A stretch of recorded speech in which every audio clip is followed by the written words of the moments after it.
அந்த ஒரிசா மாநிலத்தினுடைய ஏஜி சபைகள், எல்லா ஏஜி சபைகளுடைய பொருளாளராக, ட்ரெஷரராக இருக்கார். கர்த்தர் நல்லவர். இவர் மூலமாக அந்த பகுதியில் அநேக ஊழியங்கள் ஆரம்பிக்கப்பட்டிருக்கிறது. அநேக ஊழியக்காரர்கள் எழும்பியிருக்கிறார்கள். கர்த்தர் நல்லவர். வேதாகம கல்லூரியில் படிக்கும் பொழுது எனக்கு அவர் சீனியர். ஆனால் பரஸ்பர அன்பு உண்டாக ஆண்டவர் கிருபை செய்தார். நல்ல ரொம்ப நேரம் நாங்கள் 2 பேரும் பேசுவோம். ரொம்ப நேரம் உட்கார்ந்து பேசுவோம். நிறைய காரியங்களை பகிர்ந்து கொள்வோம். கர்த்தர் அப்படிப்பட்ட உறவை ஏற்படுத்த ஆண்டவர் கிருபை செய்தார். ஒரு நல்ல சபையின் போதகராக, சுந்தர்கர் பகுதியில் நல்ல ஒரு சபையின் போதகராக, அதை மையமாக கொண்டு அந்த இடத்துலேருந்து கிட்டத்தட்ட அரவுண்ட் 200 கிலோமீட்டர்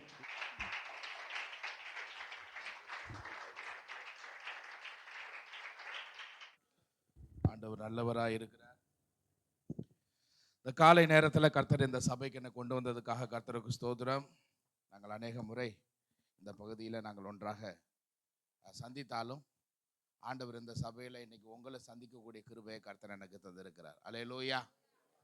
அதே போல் இந்த வாய்ப்பை தந்ததான அருமையான நண்பர் முத்துக்குமாருக்காகவும், உங்களுடைய போதகர் பாஸ்டர் முத்துக்குமார், அதே போல் பாஸ்டர்மா, அதே போல் இங்கே இருக்கிற எல்லா சபை விசுவாசிகளுக்கும் நான் நன்றியை தெரிவித்துக் கொள்கிறேன். கல்லூரியில் படிக்கும் பொழுது எத்தனை நபர்கள் இருந்தாலும் நாங்கள் இருவரும் நல்ல ஒரு அன்போடு நெருக்கத்தோடு கூட அந்த நாளிலிருந்து இந்த நாள் வரை வாழ கர்த்தர் கிருபை செய்து கொண்டிருக்கிறார். அதற்காக கர்த்தருக்கு ஸ்தோத்திரம். Price the Lord. அநேகரோடு பல காரியங்களை நம்ம பகிர்ந்து கொள்ள முடியாது. நம்முடைய இருதயத்துக்கு ஏற்றவர்களோடு கூட தான் அதை பகிர்ந்து கொள்ள முடியும். அப்படிப்பட்டதான ஒரு ஐக்கியத்தை கர்த்தர் எங்களுக்குள்ள தந்திருக்கிறார். ஆமென். ஆண்டவர் நல்லவர். விசேஷமாக நானும் உங்களுக்காக ஜெபிக்கிறேன். கர்த்தர் உங்களையும் உங்கள் குடும்பத்தையும் இந்த சபையும் கர்த்தர் ஆசீர்வதித்து இப்பொழுது இருக்கிறதை காட்டிலும் இன்னும் 1000 மடங்கு கர்த்தர் பெருக செய்வார். ஆமென். அவர் வருத்திக்க பண்ணுகிற தெய்வம். ஆமென். தாவீதோடு கூட இருந்த தெய்வம் அவன் நாளுக்கு நாள் விருத்தி அடைந்தது போல இந்த சபையும் இந்த ஊழியமும் இந்த சபையில் வருகிறதான விசுவாச பிள்ளைகளை நாளுக்கு நாள் விருத்தி அடைய ஆசீர்வதிக்கப்பட கர்த்தர் உங்களுக்கு கிருபை செய்வார். கைகளை உயர்த்தி ஆமென் சொல்லுவோமா? Price the Lord. தொடர்ந்து என்னுடைய மகனுக்காக ஜெபித்து கொள்ள நான் அன்பாய் கேட்கிறேன். என் மகனுடைய பெயர் ஜான் விக்லீஃப், பைபிள் டிரான்ஸ்லேட்டர். அந்த பேரை தான் என்னுடைய மகனுக்கு நான் கொடுத்தேன். கர்த்தருக்கு ஸ்தோத்திரம். அவனுடைய சில பலவீனத்தின் நிமித்தமாக நாங்கள் இங்கே இருக்கிறோம். கிட்டத்தட்ட 1 மாதம் ஆயிடுச்சு நாங்கள் தமிழ்நாட்டில் தான் இருக்கிறோம். கர்த்தர் அவனுக்கு நல்ல சுகத்தை தர நீங்கள் ஜெபிக்க கேட்குறேன். எனக்கு ஒரு மகன், அவன் பெயர் ஜான் விக்லீஃப். உங்கள் ஜெபத்தில் நீங்கள் நினைவு கொள்ளுங்கள். தேவன் உங்களுடைய ஜெபத்தின் மூலமாய் கர்த்தர் அற்புதங்களை செய்வார். Price the Lord. இந்த ஒரிசா மாநிலத்திலேருந்து கர்த்தர் ஏன்னா இந்த நாளிலேருந்து கொண்டு வந்திருக்கிறார். நான் ஒரிசா மாநிலத்துக்கு போவதற்கு முன்பு இந்த ஒரிசா மாநிலத்தை குறித்து எனக்கு அதிக அறிவு கிடையாது. நீங்கள் இங்கே உட்காந்துருக்கிறீங்க, ஒரிசா மாநிலத்தை குறித்து நாங்கள் சொல்லும் பொழுது நீங்கள் கேள்விப்படுறீங்க. ஒரிசா மாநிலம், வட மாநிலம் அப்படின்னா ஊழியம் செய்வதற்கு கடினமான ஒரு பகுதி, பூமி. அங்கே ஒரு ஆவிக்குரிய வளர்ச்சியை பார்ப்பது கடினம், சபை வளர்ச்சியை பார்ப்பது கடினம். இதெல்லாம் நீங்கள் கேள்விப்பட்டுக்கிட்டு இருக்கீங்க. ஓகே, நானும் உங்களுக்கு இந்த ஒரிசாவை குறித்து சில காரியங்களை சொல்ல விரும்புகிறேன். ஒரிசா மாநிலம் ஒரு 30 மாவட்டங்கள் இருக்கிற ஒரு பெரிய மாநிலம். கிட்டத்தட்ட 5 கோடிக்கும் அதிகமாய் இங்கே ஜனங்க தொகை இருக்கு. ஒரிசா மாநிலம் காடுகள், மலைகள் நிறைந்ததான ஒரு பகுதி. இந்த இடத்துல உயர் வகுப்பு ஜனங்களும் இருப்பாங்க, அதே போல கீழ் வகுப்பு ஜனங்களும் இந்த இடத்துல அதிகமாக வாழ்கிறதான ஒரு மாநிலம். ஒரு 317 தாலுகாக்கள் இருக்கிறது. எத்தனை தாலுகாக்கள்? 317 தாலுகாக்கள் இருக்கிறது. இந்த ஒரிசா மாநிலத்தில் நம்ம அசம்பிளிஸ் ஆஃப் காட் சபைகள், இந்த ஊழியங்கள் ஆரம்பிக்கப்பட்டு 50 வருடங்களுக்கு மேலாக ஆகிவிட்டது. நம்ம ஒரு தமிழ்நாட்டில் அசம்பிளிஸ் ஆஃப் காட் ஊழியம் என்பது கிட்டத்தட்ட ஒரு 77 வருட ஊழியம். கர்த்தர் கிருபையாக இன்னைக்கு கிட்டத்தட்ட 3000க்கும் மேற்பட்டதான சபைகளை, ஏஜி சபைகளை கர்த்தர் தந்திருக்கிறார். Price the Lord. நான் ஒரிசா மாநிலத்தில் 50 வருட ஏஜி சபை, ஏஜி ஊழியம். இன்னும் எத்தனை சபைகள் இருக்கு அப்படின்னு நம்ம கணக்கெடுத்து பார்த்தா ஜஸ்ட் 175 தான், 175 சபைகள் தான். 50 வருடமா இங்க ஏஜி சபைகள் இயங்கி கொண்டிருக்கிறது.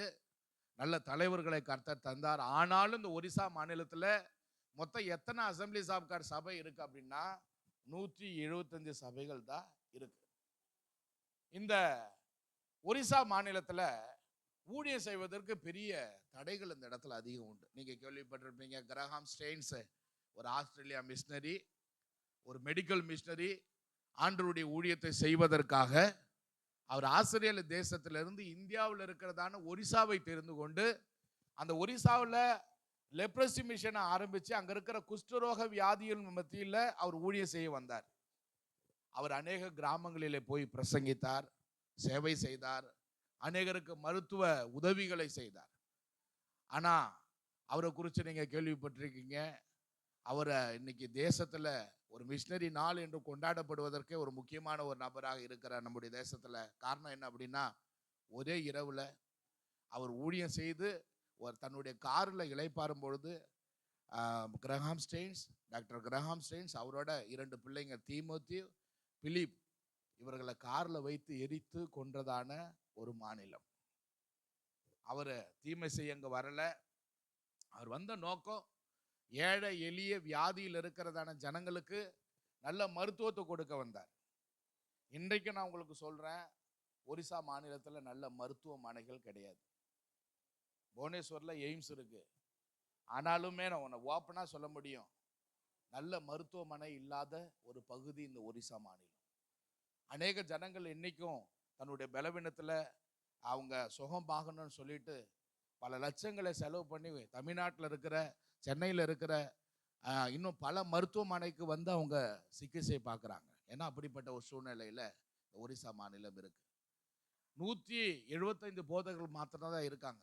ஏன் அப்படின்னா, இந்த ஒரிசா மாநிலத்தில் 1967 இருந்து மதமாற்ற தடை சட்டம் உண்டு. மதமாற்ற தடை சட்டம்னா உங்களுக்கு தெரியும் எல்லாருக்கும், எல்லாருமே நீங்க நல்லா தெரிஞ்ச ஆட்கள் தான். மதமாற்ற தடை சட்டம் 1967 இருந்து இருக்கு. இப்படி கடினமான ஒரு மாநிலம் என்று சொல்லப்படுது.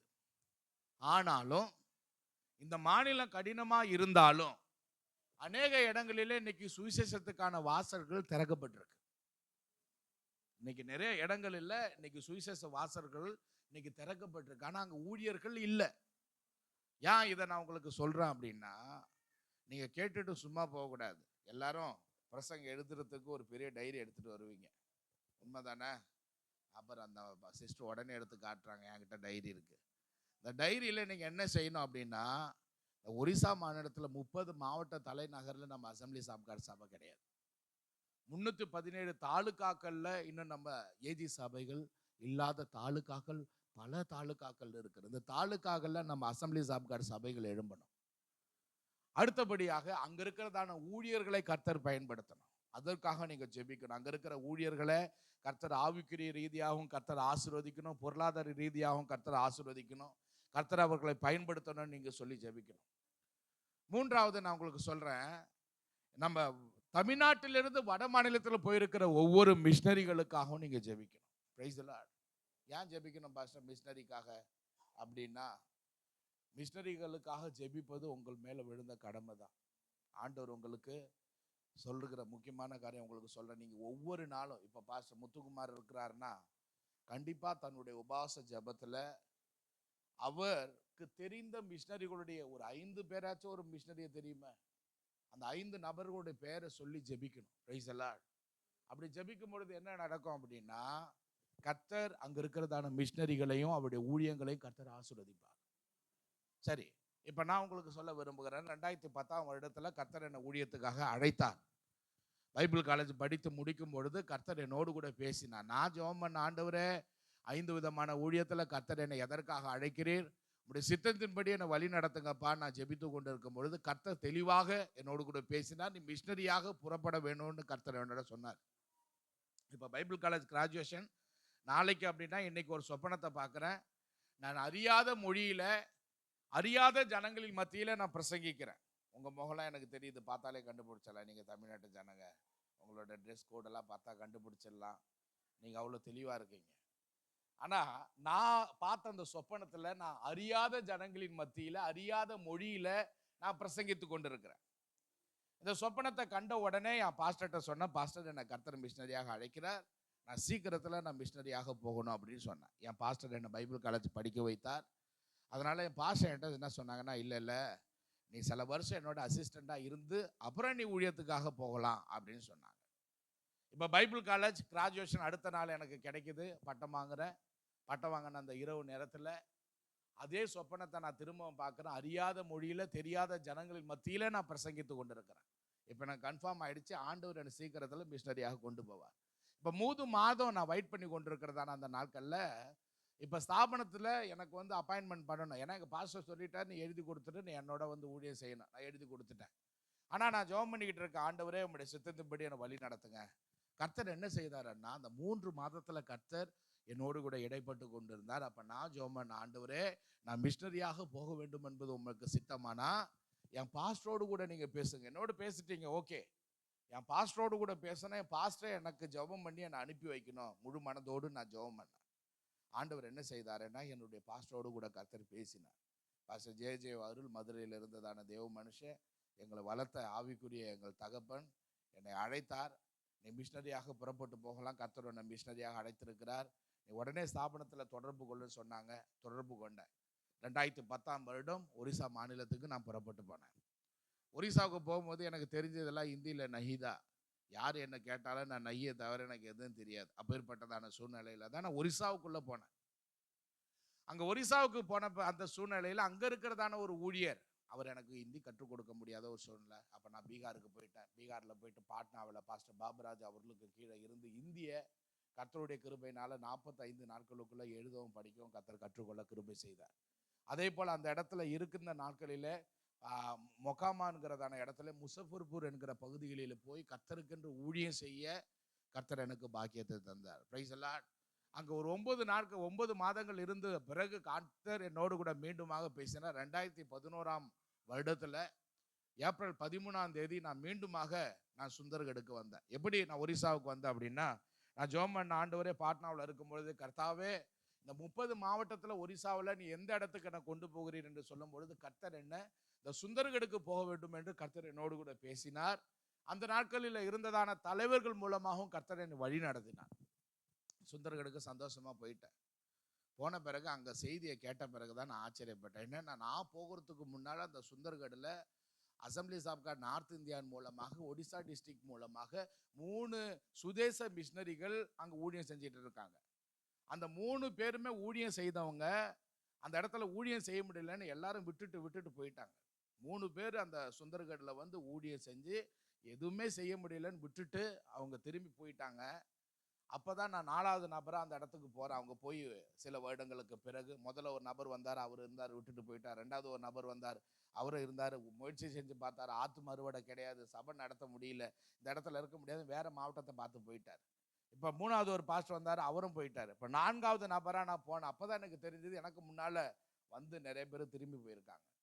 இப்போ அந்த இடத்துக்கு போன பிறகு உண்மையாகவே எனக்கு ஊழியம் கடினமாக இருந்தது. ஏன்னா ஒரிசாக்காரவங்களாலே செய்ய முடியல, விட்டுட்டு போயிட்டாங்க. அது ஒரிசாவில் சுந்தர்கடுங்கிறது மல்டி லாங்குவேஜ் பேசுகிறதான இடம். அப்படின்னா ஜார்க்கண்ட் சத்தீஸ்கர் பார்டரில் கர்த்தர் என்னை கொண்டு போய் வைத்திருக்கிறான். ஒரிசா மாநிலத்தில் நான் இருக்கிறேன், ஆனால் எனக்கு பக்கத்தில் இருக்கிற மாவட்டம் அப்படின்னாக்க இந்த பக்கத்தில் ஜார்க்கண்ட் மாநிலத்தில் சிம்டேகா, அந்த பக்கத்தில் நமக்கு சத்தீஸ்கர் மாநிலத்தில் ஜஸ்பூர் அந்த டிஸ்ட்ரிக்ட்.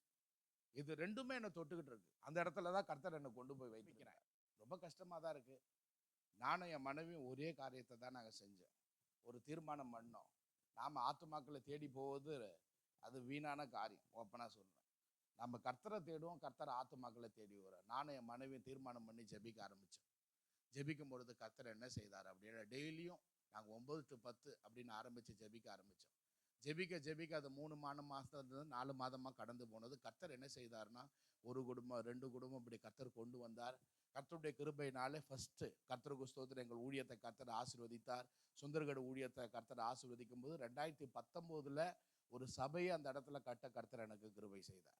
அதை தொடர்ந்து கர்த்தருக்கு ஸ்தோத்திரம் ஊழியத்தை இன்னும் கர்த்தர் எங்களுக்கு கிருபையாய் ஆசீர்வதித்தார். இன்னும் கிராமங்களில் செய்தோம். ஜோடாஜம் என்கிறதான கிராமத்தில் செய்து கொண்டிருக்கும் பொழுது அந்த இடத்துல கர்த்தர் ஒரு சபையை எனக்கு தந்தார். சபையை கட்ட கர்த்தர் எனக்கு கிருபை செய்தார்.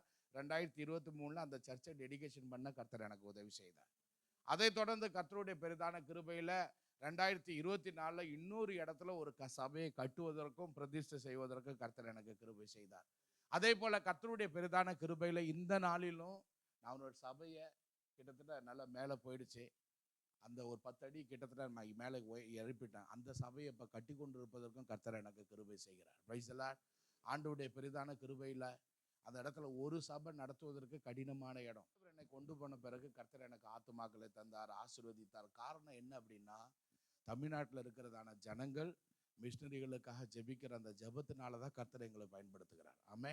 அதற்காக தான் நான் உங்கள்கிட்ட சொல்கிறேன், நீங்கள் அசம்பிளிஸ் ஆஃப் காட்ல இருக்கிற ஒவ்வொரு மிஷினரிகளுக்காக, உங்களுக்கு தெரிந்த மிஷினரிகளை பாஸ்டர் சொல்லும் பொழுது அவருடைய பேரை எழுதி வைத்து, ஆண்டவரே நீர் அவர்களை பயன்படுத்தும், வல்லமையாய் உபயோகப்படுத்தும் நீங்கள் ஜெபிக்கும் பொழுது, ஆத்துமாக்களை தாரும் என்று நீங்கள் சொல்லி ஜெபிக்கும் பொழுது கர்த்தர் அவருடைய ஊழியத்தை கிருபையாய் ஆசீர்வதிப்பார். ஆமென். அல்லேலூயா சொல்லுங்க. கையை உயர்த்தி ஆமென் சொல்லுங்க. கர்த்தர் அப்படிப்பட்டதான மகிமையான காரியங்களை செய்வதற்கு போதுமானவர். Praise the lord. எனக்காக இந்த ஊழியத்துக்காக தொடர்ந்து ஜெபித்து கொள்ளுங்க. கர்த்தருக்காக இன்னும் நல்ல ஊழியத்தை செய்ய வேண்டும் என்கிறதான ஒரு பாரத்தோடு தாகத்தோடு நாங்கள் இருக்கிறோம். கர்த்தருடைய சித்தம் எங்களுடைய வாழ்க்கையில் நிறைவேற, அவருக்கு பிரியமானதை மாத்திரம் நாங்கள் செய்ய கர்த்தர் எங்களை ஆசீர்வதிக்க ஜெபித்து கொள்ள கேட்கிறேன். எல்லா கண்களை மூடி தேவ சமூகத்தில், ஆண்டவரே நீர் எங்களோடு கூட பேசும் ஆண்டவரே, எல்லா வாய்களை திறந்து தேவ சமூகத்தில் நாம் ஜெபிக்க போகிறோம். கர்த்தாவே, உம்முடைய வார்த்தைக்கு நேராய் ஆண்டவரே எங்களுடைய இருதயத்தை ஆண்டவரே நாங்கள் அர்ப்பணிக்கிறோம். ஆண்டவரே நீர் எங்களோடு கூட பேசும். எல்லா வாய்களை திறந்து ஆண்டவருடைய சமூகத்தில் சொல்லுவோம். ஆண்டவரே நீர் எங்களை ஆசீர்வதியும். ஆண்டவரே நீர் எங்களோடு கூட பேசும். ஆண்டவரே இந்த நேரத்தில் ஆண்டவரே நீர் என்ன சொல்ல இருக்கிறீரோ ஆண்டவர் அதை நாங்கள் கேட்க, அந்த வார்த்தையின்படி நடக்க, ஆண்டவர் உம்முடைய சத்தியத்தில் நிலைத்து நிற்க என் ஆண்டவர், என் ஆவியானவர் நீர் கிருபை செய்யும்படியாய் நாங்கள் ஜெபிக்கிறோம். இயேசுராஜா, இயேசுவின் வல்லமையில நாமத்தில் ஜெபிக்கிற நல்ல பிதாவே, ஆமென். Price the Lord. கர்த்தருக்கு ஸ்தோத்திரம். நாம பிலிப்பியர் 4வது அதிகாரத்தை நாம திருப்பி கொள்ளலாம். பிலிப்பியர் 4வது அதிகாரத்திலிருந்து நாம் வாசிக்க இருக்கிறோம். பவுலுடைய ஒரு 4 ஆலோசனைகளை நாம் வாசிக்க கர்த்தர் நமக்கு கிருபை செய்வாராக. பிலிப்பியர் புஸ்தகத்தில் 4வது அதிகாரத்தை திருப்பி கொள்ளும்படியாய் நான் அன்பாய் கேட்கிறேன். எங்க பரிசுத்த பவுல் இந்த பிலிப்பிய சபைக்கு எழுதுகிறதான ஆலோசனைகள் வேதத்தில் நான் வாசிக்கும் பொழுது பவுல் அநேக நிருபங்களை கர்த்தருக்காக எழுதியிருக்கிறார். வேதத்தில் நீங்க புதிய ஏற்பாட்டில் நீங்க பார்க்கும் பொழுது இங்க நமக்கு சுவிசேஷ புஸ்தகங்கள் இருக்கிறது, அது 4. அதே போல அங்கு வரலாற்று புஸ்தகம் இருக்கிறது, அது அப்போஸ்தலர் நடபடிகள், சபை வரலாற்றை கூறுகிறது. அதை தொடர்ந்து நீங்க வேதத்தில் வாசிச்சீங்கன்னா நிருபங்கள் அதிகமாக இருக்கும். நிருபங்கள் சபைக்காக எழுதப்பட்டதான நிருபங்கள், சில தனிப்பட்ட நபர்களுக்காக எழுதப்பட்டதான நிருபங்கள், அதே போல பொதுவான நிருபங்கள் என்று இங்க எழுதியிருக்கிறது. Price the Lord. இப்ப நம்ம வேதத்துல வாசிக்கும் பொழுது இங்க வேதத்துல இயேசுவுக்கு அடுத்த ஸ்தானத்துல மிகவும் இன்னைக்கு சபை ஒரு கொண்டாடப்படுகிறதான சூழ்நிலையில் இருக்கிற ஒரு அப்போஸ்தலர் என்று யாரு என்று நம்ம வேதத்துல வாசிக்கும் பொழுது அது பவுல் தான். ஆமென். சரி, இந்த பவுல் தான் இந்த 4வது அதிகாரத்துல இந்த பிலிப்பிய சபையை உற்சாகப்படுத்தி ஒரு 4 ஆலோசனைகளை சொல்லுகிறார். எத்தனை ஆலோசனை? 4 ஆலோசனைகளை சொல்கிறார். சரி, இதுல முதலாவது ஆலோசனை நம்ம வேதத்திலிருந்து வாசிக்க இருக்கிறோம். வாசிப்போமா? பிலிப்பியர் புஸ்தகத்துல 4வது அதிகாரத்துல 1வது வசனத்தை வாசிக்க அன்பாய் கேட்கிறோம். வாசிப்போம். ஆதலால் எனக்கு பிரியமும் வாஞ்சையுமான சகோதரரே, எனக்கு சந்தோஷமும் கிரீடமும் ஆனவர்களே, பிரியமானவர்களே, இப்படியே இப்படி அங்க வேதத்தில் வாசிக்கிற இந்தபடியே கர்த்தருக்குள் நிலைத்திருங்கள். முதலாவது பவுல் இந்த 4வது அதிகாரத்தில் இந்த சபைக்கு தருகிறதான ஆலோசனை நாம் பார்க்கிறோம். இந்தபடியே கர்த்தருக்குள் நிலைத்திருங்கள். ஏன் இந்த பவுல் இந்த சபையை இப்படி உற்சாகப்படுத்தி சொல்கிறார் என்றால், இதனுடைய பேக்ரவுண்டை நம்ம வேதத்தில் வாசிக்கும் பொழுது பவுல் சுவிசேஷத்து நிமித்தம் அவர் சிறை சேதம் பண்ணப்பட்டிருந்தார், அவர் காவலில் வைக்கப்பட்டிருந்தார், சிறைச்சாலையில் இருந்தார், கர்த்தருக்காக பாடுகளை அனுபவித்ததான சூழ்நிலை. அந்த சூழ்நிலையில் இருந்ததான விசுவாசிகள் எல்லாம் சோர்வடைந்து போயிட்டாங்க. தேவனுடைய மனுஷனுக்கு இந்த நிலைமை வந்துருச்சே, நமக்கு என்ன நிலைமை வரும்? ஏன்னா அந்த நாட்களில் நமக்கு அறிந்திருக்கிறோம், ஆதி சபையில 1ஆம் நூற்றாண்டுல சபை மிகவும் துன்புறுத்தப்பட்டதான சூழ்நிலை. அநேக அப்போஸ்தலர்கள் வாளால் அறுக்கப்பட்டாங்க, சிலுவையில் அறையப்பட்டு கொல்லப்பட்டாங்க. அநேக சீசர்கள் தன்னுடைய உயிரை காப்பாற்றிக் கொள்ளும்படியாக அநேக தேசங்களுக்கு சிதறி போனாங்க. சபைகள் துன்புறுத்தப்பட்டதான சூழ்நிலையில அங்கிருந்த விசுவாசிகள் மிகவும் சோர்வடைந்திருந்தாங்க. ஆனாலும் அந்த விசுவாசிகளை உற்சாகப்படுத்த வேண்டும் என்கிறதான ஒரு நோக்கத்தோடு கூட தான் இந்த பிலிப்பிய புஸ்தகத்தை பவுல் எழுதுகிறார். அப்பதான் வேதத்துல வாசிக்கும் பொழுது அவர் சொல்லுகிறார், நம்ம வேதத்துல வாசிக்கிற முதலாவது இந்த 4வது அதிகாரத்துல அவருடைய கொள்கையை சொல்லுகிறார். உண்மைதான். ஆனால் இவர் சொல்லுகிற சில ஆலோசனைகள் இருக்கிறது. இங்க பல ஆலோசனைகள் இந்த 4வது அதிகாரத்தில் அவர் சொன்னாலும் முக்கியமாக ஒரு 4 ஆலோசனைகளை பார்க்கும் பொழுது முதலாவது ஆலோசனையாக அவர் சொல்லுகிறார், இந்தபடியே கர்த்தருக்குள் நிலைத்திருங்கள். முதலாவது, கர்த்தருக்குள் நிலைத்திருக்கும் பொழுது கர்த்தர் நம்மை ஆசீர்வதிக்கிறார். முதலாவது பாயிண்ட் நான் உங்களுக்கு சொல்லுகிறேன். ஒரு ஆண்டவருடைய பிள்ளைங்க இன்னைக்கு நம்முடைய வாழ்க்கையில பாடுகள், வியாதிகள், கஷ்டங்கள், உபத்திரவங்கள், எப்பேற்பட்ட சூழ்நிலைகள் வந்தாலும் நான் முதலாவது கர்த்தருக்குள்ள நிலைத்திருக்கணும். ஆங்கிலத்தில் எப்படி எழுதியிருக்குன்னா stand firm in the Lord அப்படின்னு எழுதியிருக்கும். அப்ப கர்த்தருக்குள்ள நம்ம உறுதியாக நிலைத்திருக்கணுமா? எப்படி நிலைத்திருக்கணும்? கர்த்தருக்குள்ள உறுதியாக நிலைத்திருக்கணும். உறுதியாக நில்லுங்கள் அப்படின்னு அந்த வசனம் நமக்கு சொல்லுது. நாம் ஆண்டவர் அறிந்த பிள்ளைங்க, நம்முடைய வாழ்க்கையில பாடுகள் வராதா, வியாதிகள் வராதா, கஷ்டங்கள் வராதா? ஆண்டவர் சொல்லிட்டார், இந்த உலகத்துல உபத்திரம் உண்டு. இயேசுவுக்கே அந்த பாடுகள் இருந்ததுன்னா நமக்கு அந்த பாடுகள் இருக்காதா? கண்டிப்பா பாடுகள் உண்டு. அதனாலதான் பவுல் இந்த சபையை உற்சாகப்படுத்தி எழுதும்போது சொல்லுகிறார், ஒரு சபையில் இருக்கிறதான விசுவாசிக, ஒரு தேவனுடைய பிள்ளைகள், தேவனுடைய ஊழியக்காரன் இந்த உலகத்துல வருகிறதான பாடுகளுக்குள்ள, உபத்திரவத்துக்குள்ள ஆண்டவர் விட்டு விடாம அந்த பாடுகளின் மத்தியிலும் கர்த்தருக்காக நிலைத்திருக்கிறதான ஒரு வாழ்க்கை வாழ வேண்டும். இந்த மற்ற அப்போஸ்தலர்கள் சொல்ல முடியுமா? நான் அந்த வேதத்தை வாசிக்கும் பொழுது நான் யோசிச்சேன், பவுல் அவ்வளவு தைரியமா சொல்றாரு, இந்தபடியே கர்த்தருக்குள் நிலைத்திருங்கன்னு சொல்றாரு. இந்த வாக்கியத்தை பேதுரு சொல்ல முடியுமா? யோவான் சொல்ல முடியுமா? யாக்கோப் சொல்ல முடியுமா? அந்த 12 அப்போஸ்தலர்கள் சொல்ல முடியுமான்னு பார்த்தா, இயேசுவுக்கு ஒரு பாடு வரும்பொழுது, சிலுவை மரணத்தின் பொழுது நாம் அறிந்திருக்கிறோம், ஒருத்தவன் காட்டி கொடுத்தான், ஒருத்தவன் 3 முறை மறுதளிச்சான், மற்றவன் எல்லாம் தன்னுடைய உயிரை காப்பாற்றிக் கொள்ளும்படி ஓடி ஒளிந்து கொண்டான். உண்மைதானா? அந்த சரீரத்தை கூட கொண்டு வர யாரும் போகல. தன்னுடைய பிராணனை பாதுகாத்தா போதும் என்று எல்லாரும் சிதறி ஓடி போனாங்க. யாரும் அந்த நேரத்துல கர்த்தருக்காக நிலைத்திருக்கல, கர்த்தருக்காக வைராக்கியமா நிக்கல. தன்னுடைய உயிரை, தன்னுடைய ஜீவனை, தன்னுடைய குடும்பத்தை காப்பாற்றிக் கொள்ள வேண்டும் என்று ஓடி போனாங்க. அப்பேற்பட்டதான சூழ்நிலையில எல்லாரும் ஓடி போனதான அந்த சூழ்நிலையில அவர்கள் அப்படி சொல்ல முடியாது. ஏன்னா அவர்களெல்லாம் கர்த்தரை விட்டு ஓடி போனாங்க, அப்படிப்பட்ட உபத்திரம் வருது. ஆனால் நம்ம அப்போஸ்தலனாகிய பவுலை பார்க்கும் பொழுது எப்பேற்பட்ட உபத்திரம் வந்தாலும், பாடுகள் வந்தாலும், அந்த பாடுகளின் மத்தியில அவர் எல்லாருக்கும் முன்பாக கர்த்தருக்கு சாட்சியாக நின்னார். இந்த வேதத்துல வாசிக்கும் பொழுது அவர் சொல்லுகிற வார்த்தை, கர்த்தருக்குள் நிலைத்திருங்கள் என்று சொல்லுகிறாரு. அவர் ஏதோ தன்னுடைய வாழ்க்கையில நிலைத்திராம அவர் மற்றவங்களை நிலைத்திருன்னு சொல்லி உபதேசிக்கல. அவர் தன்னுடைய வாழ்க்கையில பட்ட பாடுகளின் மத்தியில கர்த்தருக்காக நிலைத்திருந்ததான ஒரு அனுபவம் அவருடைய வாழ்க்கையில இருந்துச்சு. இன்னைக்கு நம்முடைய வாழ்க்கையில உபத்திரம் வரும்பொழுது, பாடுகள் வரும்பொழுது, கர்த்தருக்கு கண் இருக்கா, கர்த்தருக்கு காது இருக்கா? எனக்கு ஏன் இந்த பாடுகள் வருது, எனக்கு ஏன் இந்த உபத்திரம் வருது, நான் சபைக்கு டெய்லியும் போறேனே, சபையில நான் நேசிக்கிறேனே, சபை ஊழியத்துக்கு நான் கொடுக்குறேனே, சபை ஆராதனை நான் மிஸ் பண்றது கிடையாது, இப்படி நாம சோர்ந்து போகக்கூடாது. கர்த்தருக்குள்ள வைராக்கியமா நிலைத்திருக்கணும். எப்பேற்பட்ட பாடுகள் வந்தாலும், உபத்திரவங்கள் வந்தாலும், ஆண்டவருக்காக நிலைத்திருக்கிற அந்த வாழ்க்கையை கர்த்தர் நம்முடைய வாழ்க்கையில எதிர்பார்க்கிறார். ஆமென். யோபு புஸ்தகத்துல நாம் வாசிக்கிறோம். அங்க யோபு சொல்லுகிறார் 13வது அதிகாரத்துல 15வது வசனத்தை நீங்க வாசிச்சீங்கன்னா, பழைய ஏற்பாட்டு பவுல், இந்த யோபு நம்ம வாசிக்கும் பொழுது பழைய ஏற்பாட்டு பவுல்னு சொல்ல முடியும். ஏன்னா அந்த பழைய ஏற்பாட்டு காலத்துல கர்த்தருக்காக பாடுகளை அனுபவித்ததிலும், கர்த்தருடைய நாம மகிமைக்காக வாழ்ந்ததிலும், பாடுகளின் மத்தியிலும் கர்த்தருக்காக உறுதியாக நிலைத்திருந்த மனுஷன் யார் என்று நாம் வேதத்துல வாசிக்கும் பொழுது அது யோபு தான். நீங்க அறிந்திருக்கிறீங்க, எல்லா குடும்பத்தை இழந்து போனா, பிள்ளைகளை இழந்து போனா, இருந்த நிலங்கள் சொத்துக்களை இழந்து போனா, ஆனா அந்த மனுஷன் சொல்லுகிற வார்த்தையை நாம் பார்க்கிறோம், கர்த்தர் என்னை கொன்று போட்டாலும் நான் அவர் மேல். இப்படிப்பட்ட ஒரு நம்பிக்கை, உறுதி இன்னைக்கு நம்முடைய வாழ்க்கையில வேணும். உபத்திரம் இருக்கு, பாஸ்டர்ஸ் லைஃப்ல இருக்கு, விசுவாசிங்க லைஃப்ல இருக்கு, ஆண்டவர் அறியாத ஜனங்களுடைய வாழ்க்கையில இல்லையா? நம்முடைய வாழ்க்கையில இருக்கு. ஆனா என்ன, நாம் ஆண்டவருடைய பிள்ளைங்க, நம்முடைய வாழ்க்கையில வருகிறதான அந்த உபத்திரவம் நமக்கு நிரந்தரம் அல்ல. இந்த உபத்திரவத்தை கர்த்தர் அகற்றி போடுகிற தேவன். சிலருடைய வாழ்க்கையில சின்ன பிரச்சனை வந்தா போதும் உடனே சூசைட் பண்ணிட்டு இறந்துருவான். ஆனா நம்முடைய வாழ்க்கையில அப்படிலாம் கிடையாது. எப்பேற்பட்ட பிரச்சனைகள் வந்தாலும் அந்த பிரச்சனைகள்ல கர்த்தர் நம்மோடு கூட இருந்து கர்த்தர் நம்மை பாதுகாக்கிறார், விடுவிக்கிறார். எனவே கர்த்தருக்குள்ள நிலைத்திருக்கிற ஒரு வாழ்க்கை வேணும். முதலாவது, கர்த்தருக்குள் நிலைத்திருக்கும் பொழுது கர்த்தர் நம்மை ஆசீர்வதிக்கிறார். வேதத்துல நாம் வாசிக்கிறோம், இப்பேற்பட்ட உபத்திரவத்தின் மத்தியில இருக்கும் பொழுது யோபுடைய மனைவி சொல்றாங்க. 2வது அதிகாரத்துல நீங்க 9வது வசனத்தை வாசிச்சீங்கன்னா அந்த அம்மா சொல்ற வசனத்தை நீங்க வாசிக்கலாம். அப்பொழுது அவனுடைய மனைவி அவனை பார்த்து, நீ நீ இன்னும் உம்முடைய உத்தமத்துல உறுதியாய் நிற்கிறீரோ? என்ன போதும், இங்க சொல்லியிருக்க பாருங்க, தேவனை தூஷித்து ஜீவனை விட்டுற, இன்னும் ஏன் அவரை நீ நம்பிக்கிட்டு இருக்க?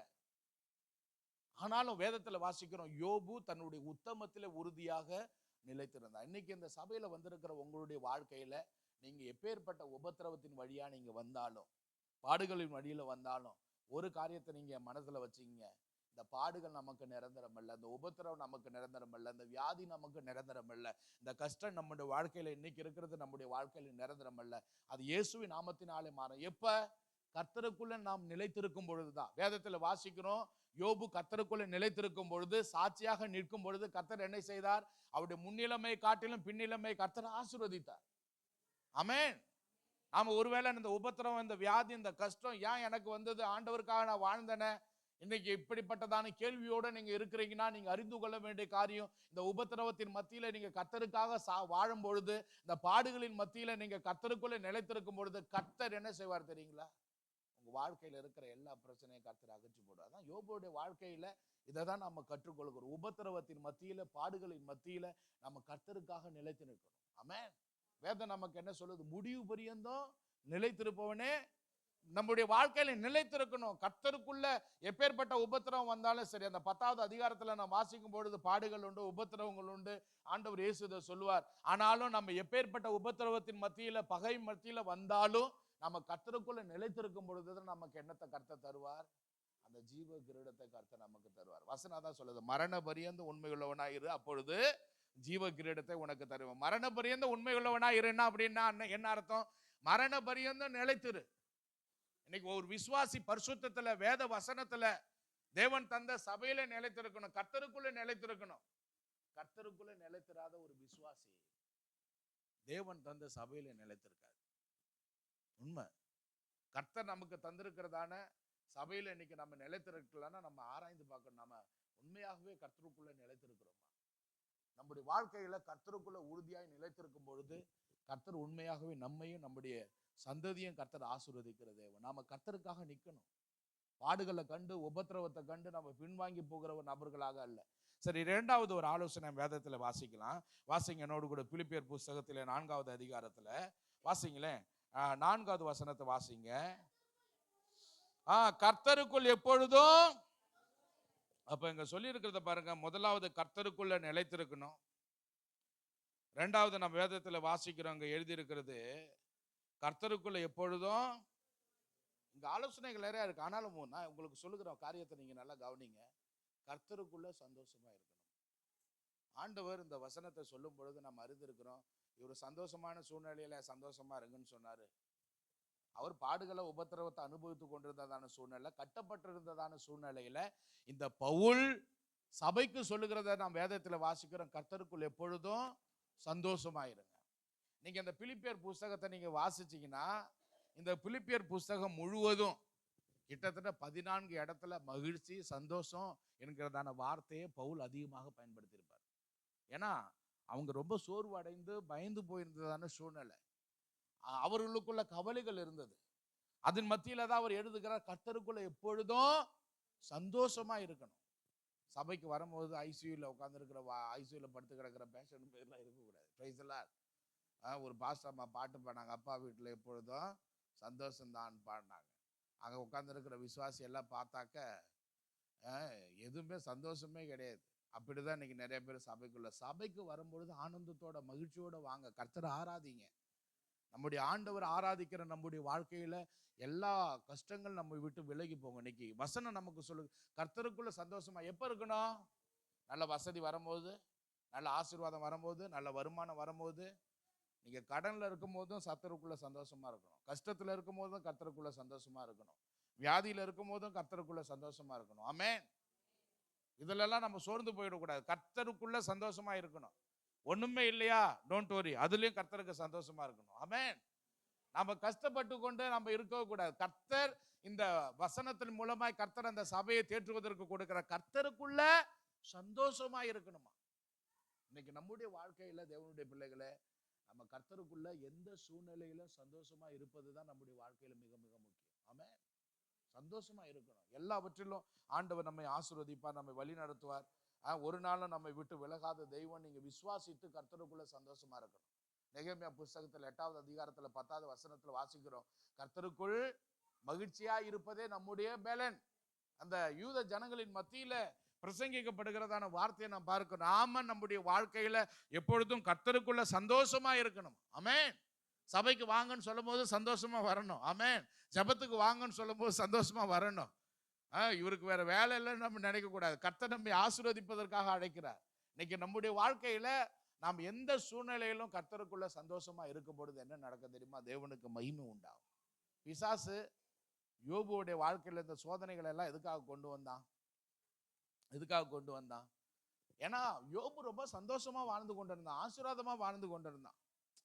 இப்ப பிசாசு என்ன சொல்றான்? இவன் வாழ்க்கையில நீங்க துக்கத்தை கொடுத்தீங்கன்னா, வேதனை கொடுத்தீங்கன்னா அவன் உங்களை முறுமுறுப்பான்னு சொன்னான். ஆனா வேதத்துல வாசிக்கிறோம், தன்னுடைய நாவினால கூட அவன் கர்த்தரை புறம் கூறாமல், வேதத்துல வாசிக்கிறான், அவன் கர்த்தரை முறுமுறுக்காம கர்த்தருக்காக வாழ்ந்தான். அப்படிப்பட்டதான பாடுகளின் மத்தியிலும் அவன் கர்த்தருக்குள்ள சந்தோஷமாக இருந்தான். சரீரம் முழுவதும் வியாதியில சந்தோஷமா இருப்பீங்களா? சொல்லுங்க. வியாதியில சந்தோஷமா இருப்போம்ல? சொல்லுங்க. இருக்க முடியுமா?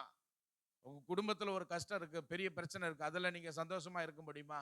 ஆனா பிசாசுங்க கொண்டு வந்த டெஸ்ட் மெயின் காரியம் என்னன்னா, நீங்க மேல நீங்க இப்படி செய்யுங்க, இவன் கண்டிப்பா உங்களை முறுமுறுப்பா உங்களை விட்டு விலகி போவான். ஆனால் அந்த பாடுகளின் மத்தியிலும் கர்த்தருக்காக வாழ்ந்தார். அதுதான் நம்முடைய வாழ்க்கையில மிக மிக அவசியம். Price the Lord. நமக்கு ஆசீர்வாதம் இருந்தாலும் மேன்மை இல்லைனாலும் வசனத்துல நாம் வாசிக்க முடியும். அன்னாளை குறித்து 1வது அதிகாரத்துல 1 சாமுவேல் 1:18 நம்ம வாசிச்சோம்னா, அன்னாளுடைய வாழ்க்கையில இருந்ததான துன்பம், துயரம், வேதனை பெரியது. துக்கப்படுத்தப்பட்டா, கஷ்டப்படுத்தப்பட்டா, வெட்கப்படுத்தப்பட்டா, அவமானத்தை சுமந்து கொண்டு வாழ்ந்தா. இப்பேற்பட்டதான துக்கம் அவருடைய வாழ்க்கையில கண்ணீர் அதிகமாக தான் இருந்தது, உண்மைதான். ஆனா வசனத்துல வாசிக்கும் பொழுது அங்க 1 சாமுவேல் 1வது அதிகாரத்துல 18வது வசனத்துல நாம் வாசிக்கணும், அப்புறம் அவள் துக்கமுகமாய். இன்னைக்கு தேவ சமூகத்துல வந்து ஜெபிங்க, ஆராதிங்க, உங்க துக்க முகம் மாறும். இது என்னுடைய வாழ்க்கையில கர்த்தர் செய்கிறார், உங்களுடைய வாழ்க்கையில கர்த்தர் செய்கிறார். அல்லேலூயா. என்ன இன்னைக்கு நம்முடைய வாழ்க்கையில வசனத்துல சொல்லியிருக்க, உன் துக்க நாட்கள் முடிந்து போகும், உன் துக்கம் சந்தோஷமாய் மாறும். இதெல்லாம் ஆண்டவர் நமக்கு தந்ததான வாக்குத்தத்தம், வசனம். அல்லேலூயா. விசுவாசிக்கணும். கர்த்தர் நம்முடைய துக்கத்தை, நம்முடைய வேதனையை மாற்றுகிற தெய்வம்.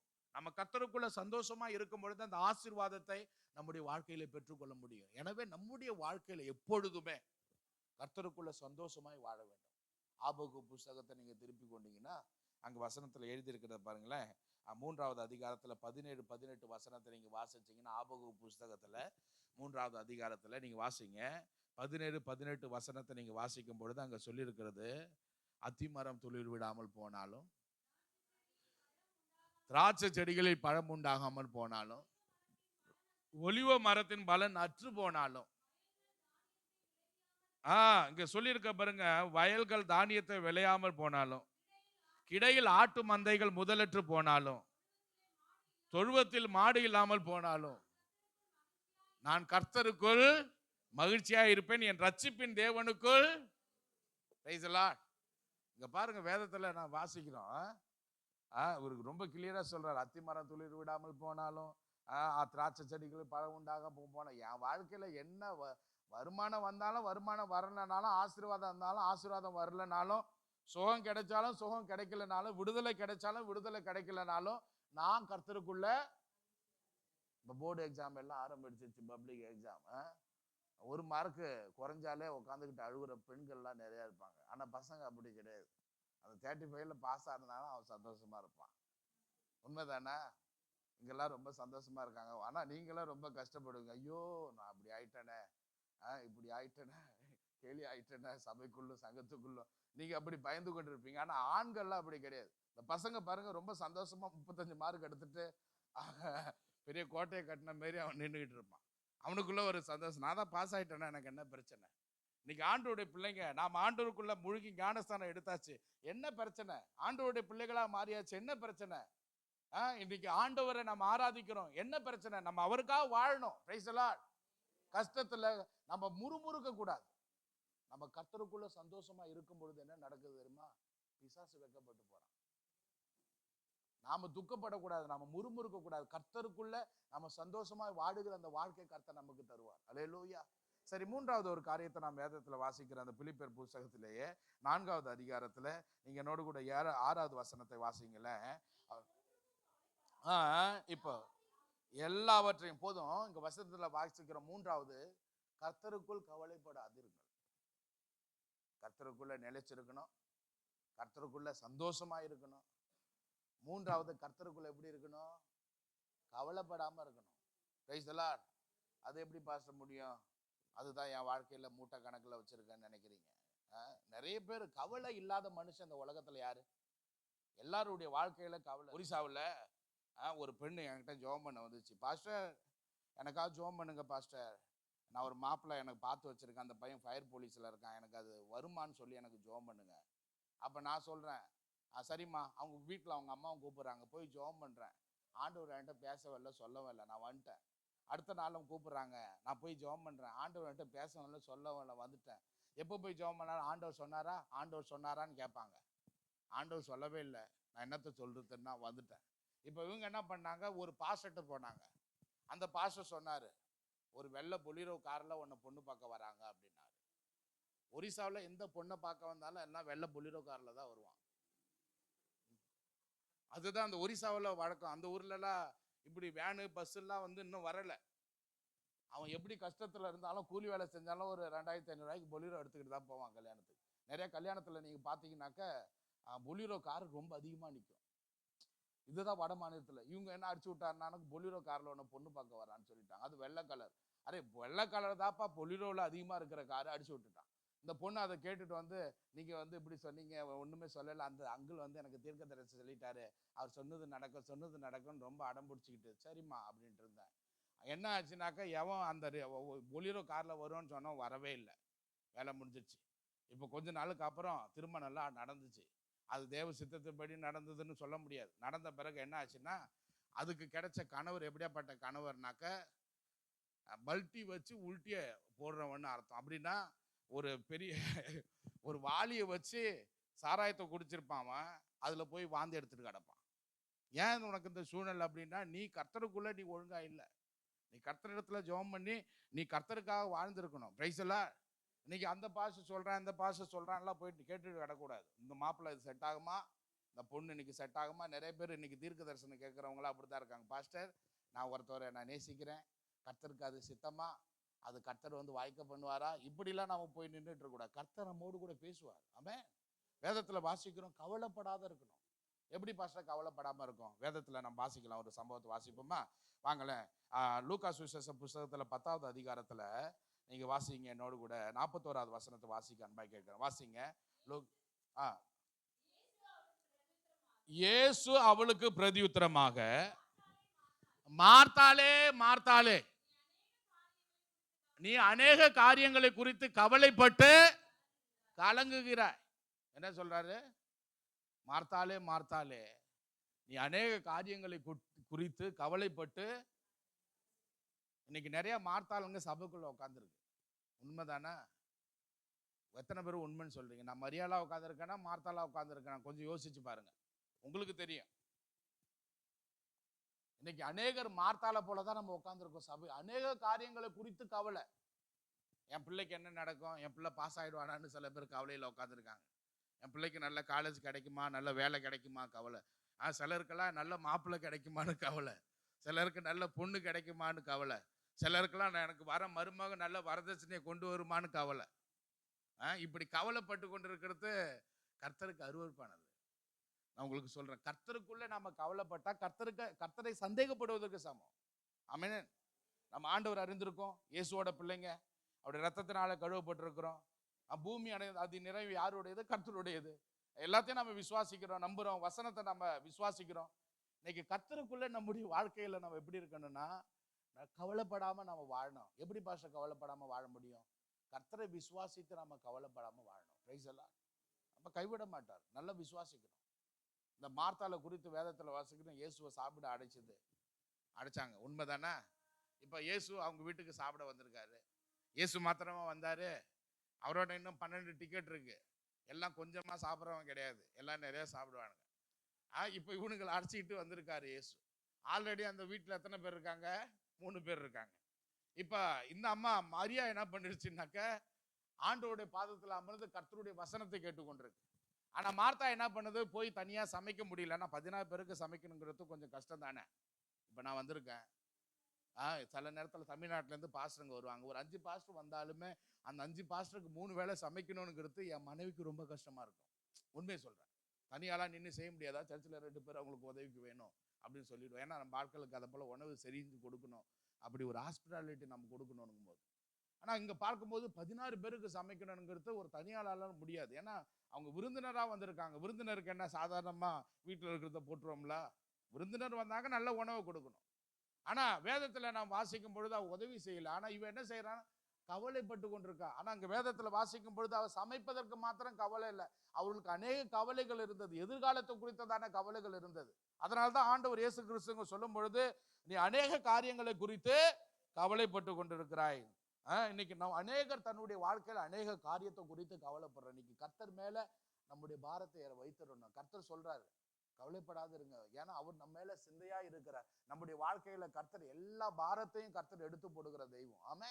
நம்ம கஷ்டப்படாம எந்த சூழ்நிலையிலும் கர்த்தரை நம்பி நாம் வாழும் பொழுது நம்முடைய கவலைகள் நம்முடைய வாழ்க்கையிலிருந்து எடுத்து போடப்படும். இன்னைக்கு ஒருவேளை லோன்ல இருக்கலாம், பிரச்சனையில இருக்கலாம், கஷ்டத்துல இருக்கலாம், உங்க பிள்ளைய குறித்த பயம் இருக்கலாம், உங்க எதிர்காலத்தை குறித்த பயத்தோட இங்க அமர்ந்து இருக்கலாம். நான் இந்த இடத்துல நின்று சொல்றேன், உங்களுடைய கவலையை மாற்றுவதற்கு கர்த்தர் போதுமானவர். உங்களுடைய வாழ்க்கையில கவலை இருக்கு, விசுவாசிக்கணும். என் ஆண்டவர் என்னோடு கூட இருக்கிறார். படகுல இயேசு அவர் சீசர்களோடு கூட இருக்கிறார். நம்ம வேதத்துல வாசிக்கிறோம், இயேசு கிறிஸ்து அவர் படகுல போகும் பொழுது இப்ப கடல்ல காற்றும் புயலும் வருகிறதா அதை கண்டு சீசர்கள் பயந்து போனாங்க. ஆனா இயேசு அந்த படகுல தான் படுத்து கிடக்கிறார். ஆனா அதை அவங்க விசுவாசிக்காம போனாங்க. அதனால்தான் ஆண்டவர் என்ன சொல்றாருனாக்க, எழுந்திருந்து அற்ப விசுவாசிகளே, என்ன சொல்றாரு? ஏன் பயப்படுகிறீர்கள்? இன்னைக்கு நிறைய பேர் அற்ப விசுவாசிகளை நம்ம தெரிந்து கொண்டிருக்கிறோம். ஏன் நம்மளுடைய வாழ்க்கையில பயப்படணும்? நம்மை கரம் பிடித்து அழைத்த தெய்வம் உண்மை உள்ள தெய்வம். நம்ம ஏதோ சாதாரண ஒரு கல்ல மரத்தை நம்ம ஆராதிக்கலாம். அந்த ஆண்டவர் நம்மை கைவிடாத தெய்வம். நான் ஒரு மிஷனரியாக இருக்கிறேன், எல்லா காரியங்களிலும் சொல்ல முடியும், கர்த்தர் என்னை கைவிடாமல் கர்த்தர் வழி நடத்திருக்க. இந்த முறை நான் சாட்சி சொல்ல முடியும், என் மகனை அழைத்து கொண்டு நான் ஹாஸ்பிட்டலுக்கு வரேன்.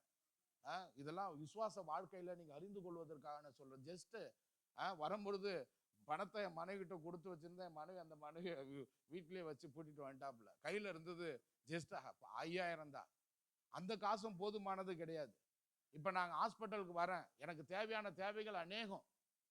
வந்த பிறகு அவங்க டெஸ்ட் எழுதி கொடுக்கறதே எனக்கு 30,000க்கு மேல டெஸ்ட் பண்ணணும்னு சொல்றாங்க. ஒரு கிறிஸ்தவ மெடிக்கல் காலேஜ், அங்கதான் நான் வரேன். ஆனாலும் எனக்கு தேவைகள் அதிகமா இருக்கிறது. கர்த்தர் என்னுடைய தேவையை கர்த்தர் அற்புதமா சந்தித்தார். எந்த ஒரு குறைவுகளை இதுவரை நான் சொல்ல முடியும். எத்தனையோ எனக்கு சில சொல்லணும்னா கிட்டத்தட்ட 60,000க்கு மேல நான் செலவு பண்ணியிருக்கேன் ஒரு மிஷனரியாக இருந்து. ஆனா என்ன கர்த்தர் கைவிடாம என்னுடைய தேவைகளை எல்லாம் கர்த்தர் சந்தித்து இருக்கிறார். உங்களுக்கும் உங்களுடைய வாழ்க்கையில எல்லாவற்றையும் கர்த்தர் சரியான நேரத்துல உங்களுக்கு செய்வதற்கு போதுமானவர். கர்த்தருடைய கரத்துல நம்ம அடங்கி இருந்தா போதும், கர்த்தருடைய வார்த்தைக்கு கீழே நம்ம ஒப்பு கொடுத்தா போதும், நம்முடைய ஆண்டவர் ஆசீர்வதிப்பார், நம்ம தேவைகளை சந்திப்பார், நம்முடைய எதிர்காலத்தை கர்த்தர் ஆசீர்வதிப்பார். கவலைப்படாம எல்லாவற்றிலும் கர்த்தரை சோதரிங்க. ஏன்னா அந்த சீசர்கள் அப்படிதான் இருந்தாங்க. கவலைப்படுறவங்க யாரு என்று வசனம் சொல்லுது நமக்கு.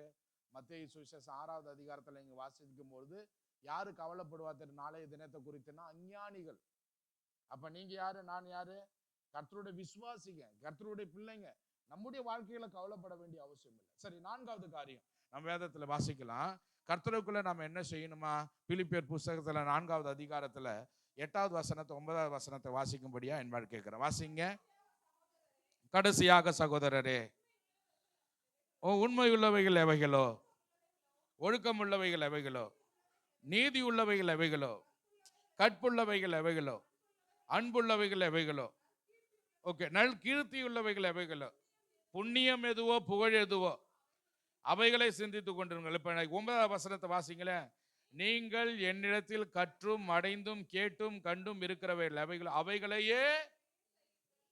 இப்ப 4வது ஒரு ஆலோசனை அவர் சொல்றாரு. என்னன்னா, இப்ப ஒரு பெரிய லிஸ்ட்டை கொடுக்குற 8வது வசனம் 9வது வசனத்துல நான் வாசிக்கும் பொழுது, ஆனா வெரி சிம்பிளா உங்களுக்கு அந்த 8, 9 நான் சொல்லணும்னா அவர் சொல்றாரு என்னன்னா, கர்த்தருக்குள் ஊழியருடைய வார்த்தையின்படி செய்யுங்க. நான்காவது காரியம் என்னன்னா, கர்த்தர் நமக்கு தந்த ஊழியக்காரருடைய வார்த்தையின்படி செய்யுங்கள். சரி, பாஸ்டர் அப்படின்னா யாரு அப்படின்னா, கர்த்தருடைய நாவு, கர்த்தருடைய வாய். ஆண்டவர் உங்களோடு கூட பேசும்படியாக கர்த்தர் இன்னைக்கு எங்களை கர்த்தர் வைத்திருக்கிறார். ஆமென். கர்த்தர் ஒரு கருவியாக உங்கள் மத்தியில கர்த்தர் எங்களை உபயோகப்படுத்துகிறார். உங்களோடு கூட பேச வேண்டிய சில காரியங்களை கர்த்தர் எங்களுக்குள்ள தந்து உங்களோடு கூட பேசுகிறார். இப்ப கர்த்தர் உங்களுக்கு தந்திருக்கிறதான அந்த ஆவிக்குரிய தகப்பனுடைய வார்த்தைக்கு கீழ்ப்படிந்திருக்கும் பொழுது கர்த்தர் உங்களை ஆசீர்வதிப்பார். ஆமென். அல்லேலூயா. எல்லாம் கையை உயர்த்தி ஆமென் அல்லேலூயா. இந்த கர்த்தருடைய ஊழியக்காரருடைய வார்த்தையின்படி செய்யணும். என்ன உங்களுக்கு சொல்றாரோ அதை செய்யணும். அததான் இப்ப பவுல் கரெக்டா சொல்றாரு பாருங்களேன். 9வது வசனத்துல, நீங்கள் என்னிடத்தில் கற்றும் அடைந்தும் கேட்டும் கண்டிருக்கிறவைகள் அவைகளையே. அப்ப என்ன நடக்கும் அப்படின்னா, சமாதானத்தின் தேவன் உங்களோடு கூட. 9வது வசனத்துல கடைசியில சொல்லிருக்கு, எப்ப சமாதானத்தின் தேவன் நம்மோடு கூட இருப்பாரா? பாஸ்டருடைய வார்த்தையின்படி செய்யும் பொழுதுதான். அவர் என்ன உங்களுக்கு சொல்றாரோ செய்யணும். சில பகுதியில் தமிழ்நாட்டில் பாஸ்டர்னாக்க, பிரதர் எப்படி இருக்கீங்க பிரதர் அப்படிங்குவாங்க. சில இடத்துல போனீங்கன்னா பாஸ்டர் பார்த்தீங்கன்னா, தம்பி எப்படி இருக்கீங்க தம்பி, நல்லா இருக்கீங்களா. சில இடத்துல பார்த்தீங்கன்னா, ஐயா எப்படி இருக்கீங்க. ஆனால் நீங்கள் இதே ஓப்பனாக சொல்கிற இந்த கன்னியாகுமரி, நாகர்கோவில், திருநெல்வேலி இந்த பகுதிக்கெல்லாம் போனீங்கன்னா, அந்த அம்மா ரொம்ப வயசான அம்மாவாக இருப்பாங்க. ஒரு டீச்சராக இருந்து ரிட்டையர்ட் ஆகிருப்பாங்க. நல்ல சொத்து நிலங்கள் ரொம்ப அதிகமாக இருக்கும். ஆனாலும் அந்த பாஸ்டர் அந்த வார்த்தைக்கு கொடுக்குற அந்த கருத்தை நீங்கள் பார்த்தீங்கன்னா நீங்கள் அதிர்ந்து போயிடுங்க. பிரைஸ்.